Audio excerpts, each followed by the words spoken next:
यदि आप चाहते हैं कि जेट प्लांट बहुत तेजी से ग्रोथ करे, पत्तियां भी चमकदार रहें और पौधे में बहुत अच्छे से ग्रोथ भी होती रहे, इसी तरीके से लाल लाल सी मोटी मोटी पत्तियां रहें, तो आप इस फर्टिलाइजर का यूज कर लीजिए। ऑर्गेनिक फर्टिलाइजर है, बहुत आसानी से आप इसको अपने पौधों में डाल सकते हैं।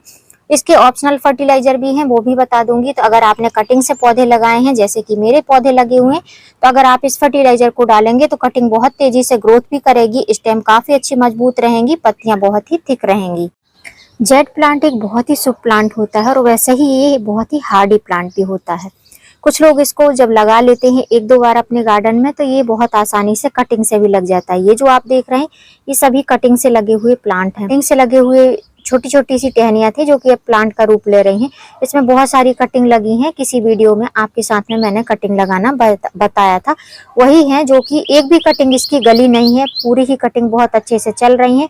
इनमें देखिए नई नई जो है सूट्स भी आ रहे हैं, मतलब नई नई पत्तियां आ रही हैं। प्लांट बहुत हेल्दी ग्रोथ कर रहा है। जो लोग बोलते हैं कि हमारे जेट प्लांट की कटिंग नहीं लगती है, सड़ जाती है या पत्तियां झड़ जाती हैं, या जो है बीच से स्टेम जो है गलकर खत्म हो जाता है प्लांट, तो आज इन सब चीजों के बारे में आपसे बात करूंगी। एक फर्टिलाइजर बताऊंगी। अगर आपके जेट प्लांट की कटिंग लग चुकी है तो आप उस फर्टिलाइजर को डालिए आपके पौधे में, तो जो है पौधा आपका हेल्दी ग्रोथ करेगा। उसकी स्टेम जो कि मेन स्टेम रहेगी, जिसको बोलते हैं रीढ़ की हड्डी, अगर वो मजबूत रहेगी तो पौधा आपका बहुत ही मजबूत रहेगा। हेलो फ्रेंड, मैं सविता ग्रीन गार्डन गुजरात से। आज मैं आपके साथ में शेयर करूंगी जेट प्लांट अगर आपका लेगी सा है, पत्तियां एकदम पतली पतली सी हैं, छोटी सी कटिंग आपकी लगी है, उस कटिंग को कितनी तेजी से आपको बढ़ाना है, और उसके बाद में उसकी जो पतली सी स्टेम है, जैसे कि ये पतली सी ब्रांच है, अगर इसकी मैं कटिंग लगाती हूँ तो कटिंग लग जाती है, तो उसके बाद में ये डर सताता रहता है कहीं ये कटिंग हमारी मर ना जाए। तो जब कटिंग लग जाती है, उसमें एक दो पत्तियां आ जाती हैं, तो आज मैं बताऊंगी कि उसमें कौन सा आप फर्टिलाइजर डालें जिससे कि आपकी पौधे की स्टेम काफी मजबूत हो जाएगी और पौधा जो है आपका बहुत तेजी से ग्रोथ भी करने लगेगा। जेट प्लांट की कटिंग लगाना मैंने आपके साथ में बहुत बार शेयर किया है। चाहे कटिंग आप सॉइल और सैंड के मिक्सचर में लगाएं, चाहे सैंड में लगाएं। अगर कटिंग कभी नहीं लगाई है, फर्स्ट टाइम लगा रहे हैं, तो सैंड में लगाइए और प्रॉपर सनलाइट में रखिए, डेली उसमें वाटरिंग करिए, बहुत अच्छे से कटिंग आपकी लग जाएगी। और अगर आप एक दो बार लगा चुके हैं, कटिंग लगने के बाद में मर जाती है, तो आप थोड़े से किसी प्लांट के नीचे रखिए और सैंड और सॉइल का मिक्स लगाइए। उसमें किसी प्रकार के फर्टिलाइजर डालने की जरूरत नहीं है, तो कटिंग इस तरीके से लग जाएगी। ये एक सकुलेंट वैरायटी का प्लांट है जो पत्तियों में पानी स्टोर करके रखता है, इसलिए इसको बहुत ज्यादा पानी की जरूरत नहीं है। लेकिन जैसे कि मेरा प्लांट आप देख रहे हैं, इस तरीके से रोज धूप में ही रखा रहता है। तो ऐसे प्लांट अगर ऐसे प्लेस में आप रखते हैं जो जहां सुबह 7-8 बजे से लेकर शाम को 5:30 बजे तक धूप लगती है, तो ऐसे प्लांट को आपको सावरिंग कराना बहुत जरूरी है। पौधे को आप सावरिंग कराएंगे तो थोड़ा सा पत्तियां भी साफ हो जाएंगी और इसकी रूट्स में भी इसको पानी मिलता रहेगा और पौधा हेल्दी ग्रोथ करता रहेगा। रूट्स भी बड़ी होती रहेंगी, उनको भी नमी मिलती रहेगी, पौधा अच्छे से आपका ग्रोथ करता रहेगा। दूसरी बात, अगर पौधे को सनलाइट नहीं मिलेगी तो इसकी पत्तियां पीली होकर झड़ जाएंगी, ये पक्की बात है। अगर आपने इसको सनलाइट नहीं दी, शेडी प्लेस में रख दिया, तो इसकी पत्तियां पक्का ही झड़ जाएंगी। ओपन टेरेस पर रखिए, लेकिन ऐसी जगह पर रखिए जहां पर धूप इनडायरेक्ट आती हो, तो आपका प्लांट ग्रो कर जाएगा। लेकिन अगर आप इसको सनलाइट में नहीं रखेंगे, इसको सनलाइट बिल्कुल भी नहीं लगेगी, तो ये पौधा आपका डेड हो जाएगा। इससे बेटर है, मैं तो बोलती हूँ कि इसको प्रॉपर सनलाइट में रखिए और डेली पानी डालिए, और ड्रेनेज जो है बहुत अच्छा होना चाहिए। तीसरी बात यही है कि पॉट का जो ड्रेनेज है, मतलब कि जो नीचे का होल बनाते हैं हम जहां से पानी निकलता है, वो बहुत ही अच्छा होना चाहिए। और उसके बाद में चौथी बात जो है कि आपको इसकी मिट्टी बहुत अच्छी बनानी है। मिट्टी में सैंड की मात्रा रखिए जिससे कि ड्रेनेज अच्छा रहेगा, इसमें मिट्टी में पानी नहीं ठहरेगा, तो पौधा आपका हेल्दी ग्रोथ करेगा, उसकी रूट्स जो है बहुत अच्छे से बन पाएंगी। अब यहाँ पर आप देख रहे हैं ये कटिंग से लगे हुए प्लांट है और ये भी कटिंग से लगा हुए प्लांट है, लेकिन ये 1 साल का हो चुका है। अब इसको मैं थोड़ा सा शेप दे रही हूँ। तो अगर आप टोपियरी वगैरह बनाना चाहते हैं, कोई शेप देना चाहते हैं तो दे सकते हैं। शेप देना चाहते हैं तो जो इस तरीके की ब्रांचेस निकलती हैं, इनको आपको कट करते जाना है। मैं हाथ से ही निकाल दे रही हूँ क्योंकि ये बहुत ही हार्डी प्लांट होता है। ब्रांच को, मेन ब्रांच को थिक करना है तो आपको जो है इस तरीके से पत्तियां हटाते जाना है। कोई भी आप शेप दे रहे हैं तो पत्तियों को आपको हटाते जाना है, कोई भी ब्रांच है तो उसको हटाते जाना है। तो इस तरीके से अब ये जो देख रहे हैं आप, ये जो मैं हटा रही हूँ, तो ऐसी ब्रांचेस हैं, इनको आप बहुत आसानी से कटिंग से लगा सकते हैं। जेड प्लांट की इस तरीके की ब्रांचें बहुत तेजी से कटिंग से लगती हैं। ऐसी ही ब्रांचों को मैंने कटिंग से लगाया था, आप देख सकते हैं। अब अगर आप कोई भी प्लांट को शेप देना चाहते हैं तो उसको टाइम टाइम पर आपको ट्रिमिंग करना जरूरी है। जब हम ट्रिम करेंगे तो प्लांट जो है आपका नई ब्रांचेस निकालेगा।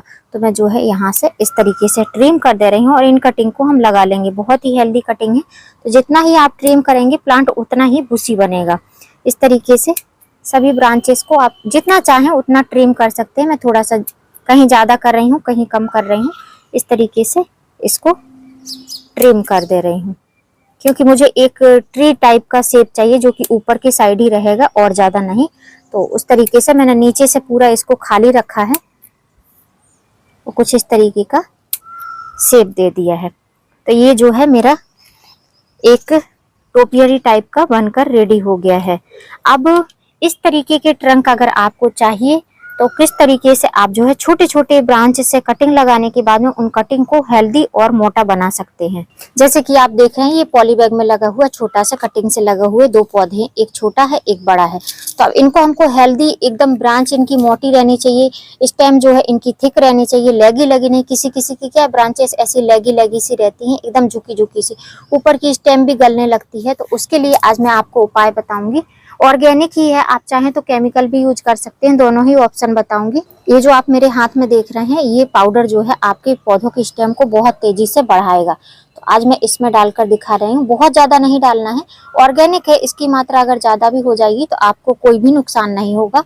तो इसको अगर आप डालते हैं तो आपके पौधे बहुत हेल्दी ग्रोथ करते हैं और ग्रोथ के साथ साथ उनकी स्टेम बहुत थिक हो जाती है। जैसे कि आप देख रहे हैं, किसी भी प्लांट की, कोई भी सकुलेंट वैरायटी का प्लांट है, आपको अगर उसकी स्टेम थिक करना है तो आप जो है इस फर्टिलाइजर का यूज कर सकते हैं। पहले मैं गुड़ाई कर लेती हूँ, फिर आपको दिखाती हूँ ये फर्टिलाइजर कौन सा है। अगर आपके पास में ये नहीं है या आप इसको यूज नहीं करना चाहते हैं तो मैं और भी आपको ऑप्शन बताऊंगी कि आप क्या यूज कर सकते हैं। दोनों ही पौधों की गुड़ाई कर दी है। अब मैं आपको बताती हूँ कि ये क्या चीज है। ये जो आप स्पून में देख रहे हैं, ये है बोन मील। बोन मील एक हड्डियों का चूरा रहता है, जिसको मैं फ्लावरिंग प्लांट में बहुत जल्दी से यूज नहीं करती हूँ। जो फ्लावर मैं भगवान पर चढ़ाती हूँ उन पर यूज नहीं करती हूँ। इस तरीके के लीफी प्लांट में मैं अधिकतर यूज करती हूँ, क्योंकि स्टेम को मजबूत करना रहता है। आपका कोई भी सकुलेंट वैरायटी का प्लांट है तो उसमें आप इसका यूज करेंगे तो स्टेम काफी अच्छी थिक हो जाएगी। जो नई ब्रांचेस रहेंगी वो काफी मोटी मोटी सी निकलेंगी। अगर आप इसका यूज नहीं कर सकते हैं तो आप सिंगल सुपर फास्फेट का यूज कर सकते हैं। ये एक ऑर्गेनिक मटेरियल है, तो आप इसको जैसे यूज करना चाहते हैं, छोटा बड़ा गमला है, आधा चम्मच या 1 चम्मच आप यूज कर सकते हैं। 1 चम्मच से ज्यादा यूज नहीं करना है। सिंगल सुपर फास्फेट है तो आप अगर उसको पाउडर फॉर्म में देना चाहते हैं तो 1 लीटर पानी में 1 टेबल स्पून के करीब, हाफ ही रहे तो ज्यादा बेटर है गर्मियों में, तो उसको यूज कर सकते हैं। अगर आप अंडे वगैरह खाते हैं तो अंडे के छिलकों का यूज कर सकते हैं। तो मुझे यही ऑप्शन ठीक लगता है, क्योंकि अंडे वगैरह हमारे यहाँ पर नहीं होते हैं, तो मैं इसी का यूज करती है। अगर आप सिंगल सुपर फॉस्फेट का यूज करना चाहते हैं तो कर सकते हैं। मैं बोन मील का यूज करती हूँ। तो ये जो मेरे छोटी छोटी कटिंग से लगी हुई प्लांट की ब्रांचेस आपको इतनी अच्छी हेल्दी हेल्दी सी, रेड रेड सी, मोटी मोटी सी दिखाई देती हैं इस तरीके की, कारण यही है कि इनमें मैं बोन मील डाल देती हूँ तो पौधा बहुत हेल्दी ग्रोथ करने लगता है। अब दूसरी बात, अगर आपके जेट प्लांट में ग्रोथ नहीं हो रही है तो कौन सा ऑर्गेनिक फर्टिलाइजर डालें जिससे कि हमारे जेट प्लांट बहुत तेजी से बढ़ने लगे, पत्तियां काफी अच्छी चमकदार रहें। तो ऐसा ही फर्टिलाइजर बताऊंगी, चाहे आप जड़ों में डालिए, चाहे जो है रूट में मतलब कि डालिए, चाहे आप जो है इनको पत्तियों पर स्प्रे करिए। ये जो आप मेरे हाथ में फर्टिलाइजर देख रहे हैं, ये एक मैजिकल फर्टिलाइजर है। इसको अगर आप जेट प्लांट में डालते हैं तो जेट प्लांट बहुत तेजी से बढ़ता है। जैसे कि मेरी कटिंग बहुत तेजी से बढ़ रही है, इस फर्टिलाइजर को डालते ही आपके पौधे बहुत तेजी से बढ़ने लगेंगे, उनकी पत्तियां काफी अच्छी चमकदार रहेंगी। ये एक ऑर्गेनिक फर्टिलाइजर है, बहुत आसानी से बन जाएगा। इसका ऑप्शनल फर्टिलाइजर भी बताऊंगी। मैं अधिकतर अपने पौधे में, जेट प्लांट में यही फर्टिलाइजर डालती हूँ। इसी फर्टिलाइजर को डाल डालकर मैंने अपने पौधे बहुत तेजी से बड़े भी कर लिए हैं। जेट प्लांट नर्सरी में लेने जाएंगे तो आपको 30-40 रुपए में ऐसी लगी लगी सी ब्रांच मिलेंगी छोटे से पॉली बैग में। तो यदि आप इस फर्टिलाइजर का यूज करेंगे तो आपके पौधे बहुत तेजी से ग्रोथ करेंगे। इस फर्टिलाइजर को बनाना कैसे है वो बता देती हूँ। फ्रेंड्स, ये है कॉफी पाउडर। कॉफी पाउडर 2 रुपए में आपको मिल जाएगा पाउच में। अगर आपके घर में रहता है तो बहुत अच्छी बात है, नहीं है तो आप चाय पत्ती का यूज कर सकते हैं। 1 लीटर पानी में 1 टेबल स्पून के करीब कॉफी पाउडर को आपको मिक्स कर लेना है पानी में, तो वो कुछ इस तरीके से बनकर रेडी होगा। अगर आपके पास में कॉफी पाउडर नहीं है तो चाय पत्ती भी आप 1 दिन पहले घोल कर रख सकते हैं पानी में और दूसरे दिन यूज कर सकते हैं। कॉफी पाउडर में अधिक मात्रा में नाइट्रोजन होता है, जिससे कि हमारे जेट प्लांट की ग्रोथ बहुत तेजी होती है और उससे जो है पत्तियां भी बहुत अच्छी शाइनी होती हैं। इस कॉफी पाउडर को आप जो है पत्तियों पर स्प्रे भी कर सकते हैं या रूटिंग सिस्टम में भी डाल सकते हैं। इस तरीके से रूट्स में डाल देंगे, कुछ भी नहीं करना है, इसको डाइल्यूट भी नहीं करना है। 1 लीटर पानी में आप 1 टेबल स्पून के करीब अगर घोलेंगे तो पौधा आपका बहुत तेजी से ग्रोथ भी करने लगेगा, उसकी पत्तियां भी काफी चमकदार रहेंगी। बहुत ज्यादा मात्रा में आपको नहीं देना है कि ड्रेनेज होल से निकल जाए, बस उतना ही देना है जितना कि मिट्टी में अच्छे से मिक्स हो जाए, थोड़ा सा मिट्टी गीला हो जाए। पत्तियों पर स्प्रे करना चाहते हैं तो शाम के टाइम पर पत्तियों पर स्प्रे करें, पत्तियां काफी अच्छी चमकदार शाइनी रहेंगी। इस फर्टिलाइजर को डालने के बाद पौधों को आपको प्रॉपर सनलाइट में ही रखना है, किसी भी शेडी प्लेस में नहीं रखना है। इस तरीके से आप अपने पौधों में अगर महीने में 1 बार भी स्प्रे करते रहेंगे कॉफी पाउडर तक का, तो बहुत ही हेल्दी ग्रोथ होती रहेगी। और दूसरा जो बॉन मील फर्टिलाइजर बताया है, उससे अगर आप उसको यूज करेंगे महीने में 1 बार तो इस तरीके से मोटी मोटी स्टेम, न्यू ब्रांच बहुत अच्छे से निकलेंगी। उम्मीद करती हूँ फ्रेंड्स वीडियो हेल्पफुल रहा होगा। वीडियो अगर अच्छा लगा हो तो वीडियो को लाइक करना, सब्सक्राइब करना बेल आइकन के साथ। फिर मिलूंगी किसी नई वीडियो में नए टॉपिक के साथ, तब तक के लिए हैप्पी गार्डनिंग।